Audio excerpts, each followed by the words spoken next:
Je vais faire le numéro 25 de la page 167 au chapitre 4. Donc, on a deux charges CQ puis Q-. La même charge de 5 microcoulombs en tant que tel. On vous demande la première question, quelle est la différence de potentiel entre le point A et le point B? Donc, VB moins VA, ça veut dire final moins initial, initial étant VA. Bon, pour trouver le potentiel au point A, ce qu'on sait, c'est le potentiel de la charge 1 au point A. Donc, ici, ça va être la charge 1, puis ici, ça va être la charge 2, plus le potentiel de la charge 2 au point A. Pour ce faire, on fait K, on prend la charge 1, puis on prend la distance entre la charge 1 au point A. Plus K, on prend la charge 2, on prend la distance entre la charge 2 et le point A. Donc tout ça, ça va me donner K, 5 microcoulombs sur 2, plus K moins 5 microcoulombs. Tout ça sur 2. Bref, on voit bien que ça va donner 0 pour le potentiel. Je suis en plein milieu, c'est symétrique, puis c'est deux charges de signe contraire, ça donne 0 en plein milieu. Donc maintenant, on va aller chercher au point B. Donc, pour trouver le potentiel au point B, ce que je vais faire le potentiel de la charge 1 au point B, plus le potentiel de la charge 2 au point B.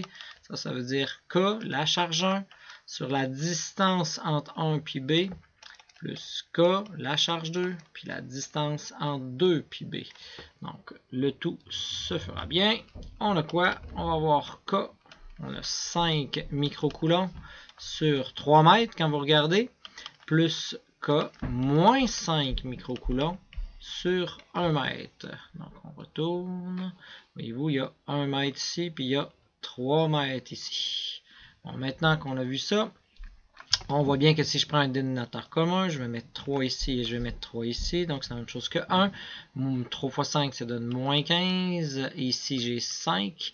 Donc, moins 15 avec 5, ça fait moins 10. Donc, moins 10 microcoulombs sur 3 fois notre K, ou 9 par 10 à la 9. Ça fait moins 10 par 10 moins 6. Fois notre 9 par 10 à la 9. Tout ça divisé par 3, on arrive à 30 000. Moins 30 000 volts, hein, le signe se poursuit. Donc, on a moins 30 000 volts ou moins 30 kV de potentiel en B. Et puisqu'on fait VB moins VA qui est 0, ben là, automatiquement, ça me donne 30 000, moins 30 000. Hein.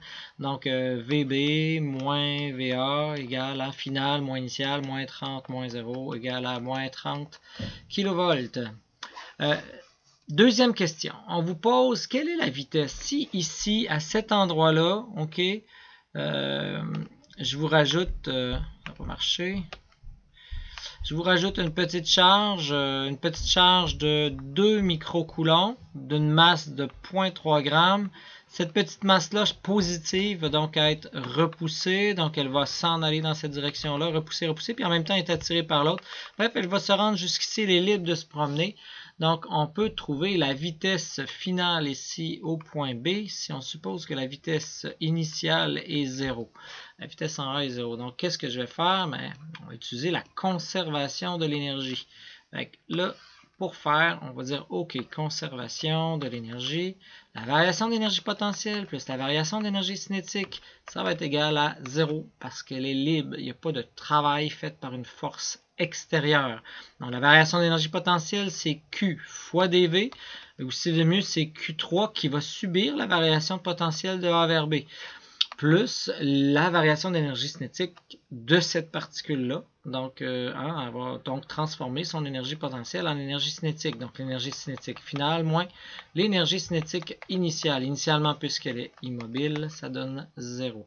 Et ainsi, on est capable de résoudre notre problème. On a 2 microcoulombs ici. On a moins 30 000 volts ici. Et ici, on a plus une demi. La masse de cette charge 3-là, fois la vitesse en B au carré, parce que l'autre c'est 0, égale à 0. On met ça de l'autre côté. Ça va nous donner, dans le fond, une demi. La masse 3 VB au carré est égale à 60 000. On a des microcoulombs avec des volts, ça va donner des microjoules. Donc, on pourrait modifier pour se mettre en joule. Bref, et vous êtes capable d'isoler ça en mettant ici 0,3 g. N'oubliez pas de le modifier en kilogrammes pour avoir votre bonne réponse pour isoler VB. Je vous laisse poursuivre la fin.